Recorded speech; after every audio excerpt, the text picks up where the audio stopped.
Hey, welcome back to How to Barbecue Right. I'm Malcolm Reed. Today we're going to be doing some holiday appetizers, and around my house we have sausage and cheese balls all the time. This week I'm going to show you how I do a spicy version out on the smoker. I've got some hot and spicy breakfast sausages that we're going to be using. We've got some Fresno peppers that we've diced up for some extra heat. We're going to get it all combined and get it on the grill.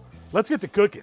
So to put these spicy sausage balls together, we're starting with the large bowl, and I've got 1 pound of hot sausage. To that, I'm adding 2 cups of Bisquick Baking mix. We've got 8 ounces of cream cheese and 8 ounces of extra sharp cheddar. And you want to be sure to shred that cheddar cheese yourself because the pre-shredded stuff just doesn't melt as well. We're going to add those Fresno peppers to give us that spicy kick. For the green, we've got a little bit of dried parsley going in. Then we've got some onion powder and some Killer Hogs AP rub to give it a savory balance.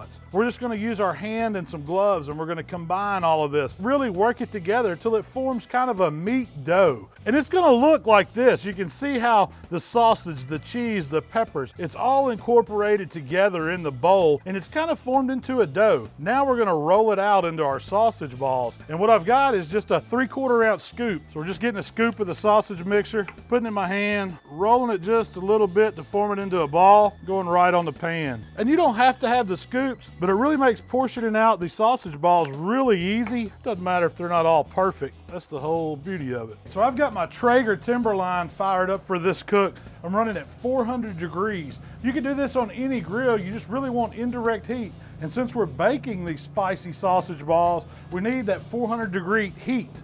The cast iron's really gonna help it transfer really well. We're just gonna set our skillet right in the center of the Traeger. Then we're gonna get the lid closed, and we're just gonna keep an eye on them. It's gonna take 15, 20 minutes at 400 to get these fully cooked. Then I'm gonna show you how we're gonna serve them. All right, we're about 10 minutes in, and what I like to do is come in and flip the sausage balls over now, so they'll kind of cook on both sides even, get a little crispy. They're looking good. They're starting to brown, firming up a little bit.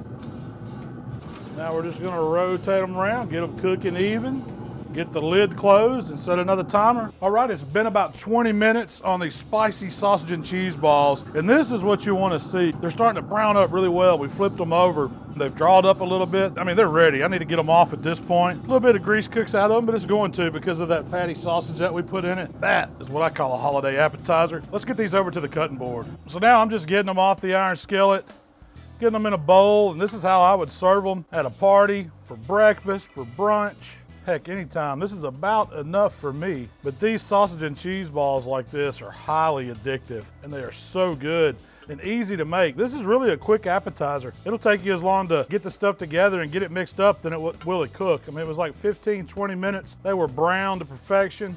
And I'm gonna serve these with a little dipping sauce. I've got some of Captain Rodney's peach bouquet glaze. You can serve them with the honey mustard. Anything you like is kind of sweet and tangy would go great with the sausage balls. Let's get one out here. And you can see the Fresno peppers, the cheddar cheese, a little bit of the parsley in it. It's got a beautiful color. It just says holidays. Down on that Captain Rodney's. Oh, I know it's gonna be hot, but it's gonna be oh so good. Woo. Cooked through and through. Cheesy, sausagey, a little bit of bready from the biscuit mix. That peppers gives it a nice pop. I love the sweetness of the Captain Rodney's. Man, that's good. These aren't gonna make it to the party.